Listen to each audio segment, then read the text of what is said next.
Everyone, welcome to Harsha की class. आज हम देखेंगे क्लास 8 साइंस का chapter number 2 microorganisms friend and foe का एक क्विक रिवीजन।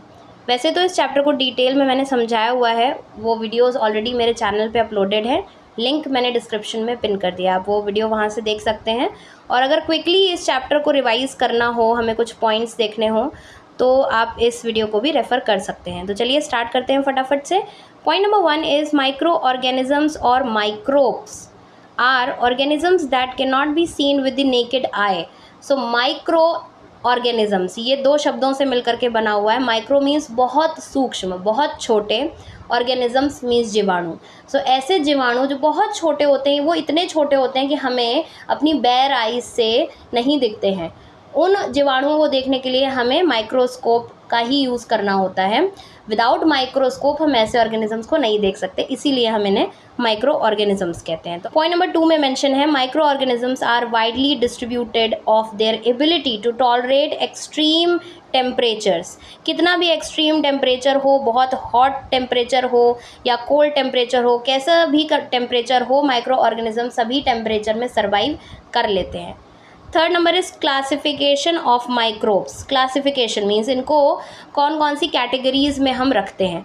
तो हम रखते हैं एल्गी में bacteria, fungi, protozoa and virus. These are 5 categories of micro organisms. कौन कौन सी हैं? Algae, bacteria, fungi, protozoa and virus. Point number 4, viruses are quite different from other micro organism. Okay, virus में कुछ डिफरेंट क्वालिटीज़ होती हैं। They reproduce only inside the host organism. Viruses में एक डिफरेंट क्वालिटी ये होती है कि उनको सर्वाइव करने के लिए, ग्रो करने के लिए किसी ऑर्गेनिज्म की बॉडी की रिक्वायरमेंट होती है, किसी होस्ट की रिक्वायरमेंट होती है। किसी और ऑर्गेनिज्म की बॉडी के अंदर जाकर के ही वो रिप्रोड्यूस कर पाते हैं। वेरएज एल्गी, बैक्टीरिया, प्रोटोजोआ और फंगी को ज़रूरी नहीं है कि किसी होस्ट ऑर्गेनिज्म की ही ज़रूरत हो, वो अकेले भी सर्वाइव कर लेते हैं, वो किसी और मीडियम में भी सर्वाइव कर लेते हैं। Point number 5 is examples of the following. किसके एग्जाम्पल्स हैं ये? जो अभी हम लोगों ने जो कैटेगरीज देखी थी माइक्रो ऑर्गेनिजम्स की, लाइक बैक्टीरिया, इनके 2 एग्जाम्पल्स मैंने मेंशन किए हैं, spiral bacteria and rod shape bacteria. Algae, chlamydomonas and spirogyra. Protozoa, amoeba, paramecium. Fungi, bread mould and penicillin. So ये 2 एग्जाम्पल्स हैं जो आपको लर्न करने होंगे ऑफ ईच कैटेगरी। अब बात करते हैं फ्रेंडली माइक्रो ऑर्गेनिजम्स की। देखिए, माइक्रो ऑर्गेनिजम्स जो ये जीवाणु हैं, ये फ्रेंडली भी हैं और हमारे एनिमीज़ भी होते हैं, मीन्स हमें हार्मफुल इफ़ेक्ट भी करते हैं। ये इसी के बारे में ये चैप्टर है बेसिकली। तो फ्रेंडली माइक्रो ऑर्गेनिज्म से क्या मतलब है? ये हमारे फ्रेंड कैसे हैं कि इनके होने से हमें कुछ बेनिफिट्स मिलते हैं। ये ना हो तो कुछ चीज़ें पॉसिबल ही ना हो, जैसे कि कर्ड, लैक्टोबैसिलस बैक्टीरिया अगर नहीं प्रेजेंट है एनवायरनमेंट में, तो मिल्क कभी कर्ड में कन्वर्ट नहीं हो सकता है। सो इसी के बारे में पॉइंट नंबर 6 है, making of curd and bread. Curd और ब्रेड बनाने के लिए माइक्रो ऑर्गेनिजम्स का यूज़ होता है। कर्ड के लिए लैक्टोबैसिलस बैक्टीरिया है, इसका यूज़ किया जाता है for converting milk into curd. Okay, and yeast is used in the baking industry for making bread, pastries, cakes, ये सब बनाने के लिए किसका इस्तेमाल किया जाता है? ईस्ट का इस्तेमाल किया जाता है। ईस्ट के इस्तेमाल से ये सारी चीज़ें फ्लफ़ी बनती हैं, स्पंजी बनती हैं। Now production of alcohol and wine. Alcohol and wine के प्रोडक्शन में भी ईस्ट का यूज़ होता है। East is grown on natural sugars present in grains like barley, wheat, rice, fruit juices etcetera. Wine और एल्कोहल के प्रोडक्शन में east का इस्तेमाल होता है। ईस्ट जो है एक तरीके की फंगी है जो नेचुरल शुगर्स में ग्रो करती है, मींस जो नेचुरल शुगर्स अवेलेबल होते हैं ना ग्रेन्स में और फ्रूट्स में, इन सब में शुगर्स होती है। अब शुगर्स में ये ईस्ट ग्रो करती हैं, फर्मेंटेशन का काम होता है, ठीक है, और क्या बन जाता है? अल्कोहल और वाइन बन जाता है। In making antibiotics like medicines की प्रिपरेशन में भी माइक्रो ऑर्गेनिजम्स का बहुत यूज़ है, बहुत रोल होता है। इसका फेमस एग्जांपल है पेनिसिलिन। पेनिसिलिन एंटीबायोटिक है जो कि किसकी वजह से बनता है? माइक्रो ऑर्गेनिजम्स की हेल्प से बनता है। इन मेकिंग वैक्सीन्स हम सभी को पता है, वैक्सीन्स लगाई जाती हैं समय समय पर। जब एक न्यूली बॉर्न बेबी होता है तब से लेकर के एक एज तक, एक सर्टेन एज तक वैक्सीन्स लगाई जाती। क्यों लगाई जाती हैं? ताकि कोई भी डिजीज़ अगर अटैक करती है, किसी भी तरीके का जर्म हमारी बॉडी के ऊपर अटैक करता है, तो हमारी बॉडी में पहले से ही उस चीज़ से लड़ने के लिए, उस डिज़ीज़ से लड़ने के लिए एंटीबॉडीज़ अवेलेबल होते हैं। तो ये चीज़ कैसे पॉसिबल हो पाती है? वैक्सीन्स लगाए जाते हैं। वैक्सीन्स क्या होते हैं? हमारी बॉडी में उस पर्टिकुलर डिजीज़ के लिए नोन एंटीबॉडीज़ क्रिएट कर देता है। अब हमारी बॉडी को पता होता है कि फ्यूचर में कभी भी अगर इस तरीके की डिजीज़ ने अटैक किया तो हमारी बॉडी उससे लड़ सकती है। सो यही चीज़ यहाँ पे मेंशन है। In making vaccines our body produces antibodies to fight the invader. Micro organisms also help in increasing soil fertility. Soil की फर्टिलिटी में कैसे हेल्प करते हैं? हमने nitrogen fixation video already discuss किया हुआ है। तो उसमें हमने क्या देखा था कि राइजोबियम बैक्टीरिया होता है जो कि लेग्यूमिनस प्लांट्स के रूट्स में रहता है, और वो क्या करता है? गैशियस नाइट्रोजन को किस में कन्वर्ट करता है? सॉल्युबल नाइट्रोजन में। प्लांट्स डायरेक्टली एटमॉस्फेयर से नाइट्रोजन को एब्जॉर्ब नहीं कर सकते हैं। तो एक प्रोसेस होता है जिसके थ्रू राइजोबियम बैक्टीरिया सबसे पहले क्या करते हैं? गैशियस नाइट्रोजन को कन्वर्ट कर देता है एक सिंपल फॉर्म में कि प्लांट उसको ईजिली एब्जॉर्ब कर सकें। नाइट्रोजन फिक्सेशन और नाइट्रोजन साइकिल के ऊपर एक डिटेल्ड वीडियो ऑलरेडी अपलोडेड है मेरे चैनल पे, आप वो जाकर के देख सकते हैं। तो इस तरीके से क्या होता है? सॉइल की फर्टिलिटी का क्या मतलब है कि सॉइल की उपजाऊ शक्ति बढ़ा देता है। अब क्या हो गया? नाइट्रोजन अगर आ गया, एक मिनरल है वो आ गया सॉइल में, बहुत इंपॉर्टेंट मिनरल जिसका प्लांट को यूज़ करना है, तो सॉइल की फर्टिलिटी बढ़ गई ना। मीन्स हमें अलग से खाद वगैरह नहीं डालनी पड़ रही है, अपने आप सॉइल के अंदर जो न्यूट्रिशियस जो एलिमेंट्स हैं वो आ गए। तो इस तरीके से सॉइल की फर्टिलिटी अपने आप माइक्रो ऑर्गेनिजम्स के थ्रू बढ़ जाती है।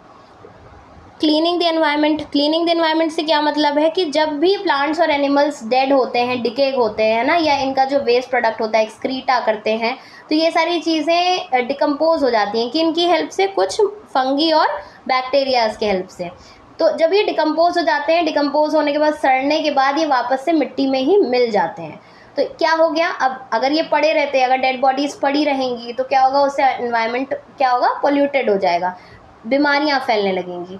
लेकिन अगर माइक्रो ऑर्गेनिजम्स इन पे काम करके ऐसी डेड बॉडीज़ को या वेस्ट प्रोडक्ट्स को सड़ा देते हैं, और सड़ाने के बाद वो जो सब्सटेंस बनता है वो जाकर के वापस से मिट्टी में ही मिल जाता है। तो एक तरह से क्या हो रहा है? एनवायरनमेंट क्लीन हो रहा है। ये सारे बेनिफिट्स हो गए माइक्रो ऑर्गेनिजम्स के। अब बात करते हैं हार्मफुल माइक्रो ऑर्गेनिजम्स की, कि हमें नुकसान क्या क्या होते हैं। सबसे पहले तो जो माइक्रो ऑर्गेनिज्म हमें डिजीज़ देते हैं, जिनकी वजह से हमें डिजीज़ होती है, उनको हम कहते हैं pathogens. The disease causing micro organisms are called pathogens. Diseases that can spread from an infected person to a healthy person are called communicable diseases। जो किसी infected person से किसी healthy person को ट्रांसफ़र हो जाएं। कैसे ट्रांसफ़र हो जाएंगी? थ्रू एयर, वाटर, फूड और फिज़िकल कॉन्टैक्ट। फिज़िकल कॉन्टैक्ट संपर्क में आने से, या फिर खाने, पानी या हवा के ज़रिए अगर फैलती हैं ऐसी डिजीज़ेज़, तो उनको हम क्या कहते हैं? Communicable diseases. Human diseases caused by micro organisms. तो कुछ डिजीज़ेज़ यहाँ पे मेंशन है जो कि माइक्रो ऑर्गेनिजम्स के थ्रू होती हैं। सबसे पहले यहाँ पे मेंशन है बैक्टीरिया। बैक्टीरिया से होता है TB, tuberculosis and typhoid. So you have to learn this, ठीक है? ये याद करनी है, दो डिजीज़ेज़ आप लर्न कर लीजिए, क्योंकि इस तरीके से एग्जाम्स में पूछ लिया जाता है। Virus, measles, polio, chicken pox, ये सारे वायरल डिजीज़ेज़ हैं। प्रोटोजोआ के थ्रू कौन से डिजीज़ेज़ होते हैं? जैसे मलेरिया या डिसेंट्री, ये सब प्रोटोजोअन डिजीज़ेज़ हैं। डिजीज़ेज़ इन एनिमल, तो ऐसा नहीं है सिर्फ ह्यूमंस में ये डिजीज़ेज़ होती हैं, एनिमल्स में भी होती हैं, प्लांट्स में भी होती हैं। एनिमल्स में बैक्टीरिया के थ्रू होने वाली डिजीज़ का नेम है एंथ्रैक्स। वायरस के थ्रू फूट और माउथ डिजीज़ हो जाती है। प्लांट्स में बैक्टीरिया के थ्रू होती है सिट्रस कैंकर, और फंगी के थ्रू होता है rust of wheat. Wheat plant में रस्ट ऑफ वीट नाम की एक डिजीज़ हो जाती है। फूड पॉइजनिंग क्या होता है? Food poisoning is a condition that occurs due to the consumption of food spoiled by some micro organisms. कोई ख़राब खाना, ऐसा खाना जो ख़राब हो गया है, वो बासी है, ख़राब हो गया, उसे माइक्रोब्स ग्रो कर गए हैं, और फिर भी अगर आप वो खाना खा लेते हैं, आपको पता नहीं चलता और आपने खा लिया, तो फिर ऐसा फूड क्या होता है? फूड पॉइजन का काम करता है। हमारी बॉडी में जाके बहुत ज़्यादा दिक्कतें करता है, और कई सीवियर कंडीशंस में तो डेथ भी देखी जा सकती है। एक तरीके से जहर बन जाता है वो खाना, इसी को हम कहते हैं फूड पॉइजनिंग। तो खाना खराब ना हो इसके लिए कुछ तरीके होते हैं, इसको हम कहते हैं फूड प्रिजर्वेशन। फूड को प्रिजर्व करके रखना चाहिए, ठीक है। कैसे कैसे प्रिजर्व हो सकता है? By using common salt. Common salt जो घर में खाने वाला नमक है, इसको अगर आप डालते हैं तो खाने की कुछ ड्यूरेबिलिटी जो है वो बढ़ जाती है। शुगर, चीनी का इस्तेमाल किया जाता है। चीनी जो है वो माइक्रो ऑर्गेनिजम्स की ग्रोथ को रोक देती है। ऑयल एंड विनेगर, सिरका, विनेगर मीन्स सिरका, ऑयल जो हम घर में तेल खाते हैं, तेल और सिरके का इस्तेमाल किया जाता है। आपने घर में देखा होगा अचार बनते हैं तो अचार सालों साल चलते हैं। कैसे चलते हैं? वो सिरका और ऑयल उनमें डाला जाता है जिनकी वजह से वो ख़राब नहीं होते हैं। हीट एंड कोल्ड ट्रीटमेंट्स, जब भी मिल्क आता है घर में तो उसको क्या करा जाता है? सबसे पहले बॉईल करके रख लिया जाता है ना। बॉईल करने से क्या होता है कि अब अगर आप उसको डायरेक्टली फ्रिज में नहीं भी रख रहे हो तो फॉर गुड 7 to 8 आवर्स वो स्टे कर जाएगा मिल्क। तो हॉट एंड कोल्ड ट्रीटमेंट्स भी दिए जाते हैं। सिमिलरली कोल्ड ट्रीटमेंट से क्या मतलब है? रेफ्रिजरेट कर दो अगर आप किसी चीज़ को तो वो चीज़ रुक जाती है और वो ख़राब नहीं होती है। फ्रिज के अंदर देखा है ना, चीज़ें सही बनी रहती हैं। पैस्चराइजेशन में क्या होता है कि मिल्क को बहुत बहुत हाई टेम्परेचर पे बॉईल करना है और उसके बाद उसको सडनली चिल कर देना है। तो ये जो एक्टिविटी होती है ना, एकदम से टेम्परेचर रेस करा, बहुत हाई करा टेम्परेचर और उसके बाद सडन उसको नीचे ले आया, इतना नीचे ले आया कि चिल्ड बिल्कुल टेम्परेचर कर दिया। तो ये जो सडन चेंज होता है ना from hot temperature to cold temperature, इसकी वजह से जो माइक्रो ऑर्गेनिजम्स हैं वो मर जाते हैं। इसी को कहते हैं पैस्चराइजेशन। पैस्चराइजेशन का फिनोमेना इसी को कहते हैं। इंपॉर्टेंट डिस्कवरी देख लेते हैं आपके चैप्टर में, ये डिस्कवरीज इंक्लूडेड हैं। लुईस पैस्चर किस लिए फेमस है? लुईस पैस्चर नेम है डिस्कवरर का, किस चीज़ के लिए फेमस है? फर्मेंटेशन के लिए। फर्मेंटेशन मतलब खमीरीकरण। जैसे अभी हमने बात करी थी ईस्ट की, ईस्ट किस में इस्तेमाल किया जाता है? For the production of alcohol and wine. या जो भटूरे आप खाते हैं या आप डोसा वगैरह खाते हैं उसमें क्या होता है? खमीर उठ जाता है, तभी तो फ्लफ़ी बनते हैं, सॉफ्ट बनते हैं, स्पंजी बनते हैं। वो किसकी वजह से बनते हैं? वो कौन सा प्रोसेस हुआ? प्रोसेस होता है फर्मेंटेशन का। तो सबसे पहले जिसने डिस्कवर किया था, पता लगाया था कि फर्मेंटेशन जैसी चीज़ भी कोई होती है, वो कौन थे? Lewis pasture. और पैस्चराइजेशन जो अभी हमने बात करी कि सडन चेंज किया जाता है, मिल्क को बॉयल करा बहुत तेज़ी से और उसके बाद उसको चिल कर दिया, तो ये जो एक्टिविटी होती है इसको बोलते हैं पैस्चराइजेशन। ये किन के नेम पे पड़ा है ये नाम पैस्चराइजेशन का? लुईस पैस्चर के नेम पे। फिर अलेक्जेंडर फ्लेमिंग किसके लिए फेमस है? पेनिसिलिन। इन्होंने एंटीबायोटिक बनाई है penicillin. Edward Jenner for vaccine of smallpox. Smallpox की वैक्सीन बनाई थी एडवर्ड जेनर ने, इसलिए ये फेमस है। और Robert Koch for the discovery of bacteria causing anthrax disease. Anthrax जो डिजीज़ होती है ये एनिमल्स में होती है, ठीक है। और इस डिजीज़ को कॉज करने वाले बैक्टीरिया को सबसे पहले खोज निकाला था किसने? रॉबर्ट कोच ने। तो हमने फटाफट से इस चैप्टर के एक्सप्लेनेशन को क्विकली देख लिया है। अब इस चैप्टर में रिमेनिंग नाइट्रोजन साइकिल बची आपकी, जो इन नोट्स में अवेलेबल नहीं है। नाइट्रोजन साइकिल के लिए एक सेपरेट वीडियो ऑलरेडी अपलोडेड है मेरे चैनल पे, वो वीडियो आप ज़रूर देखिए। वीडियो अच्छी लगी हो तो लाइक करिए, चैनल को सब्सक्राइब करिए और अपने फ्रेंड्स के साथ भी शेयर करिए। मैं मिलती हूँ आपसे अपनी नेक्स्ट क्लास में। Till then bye.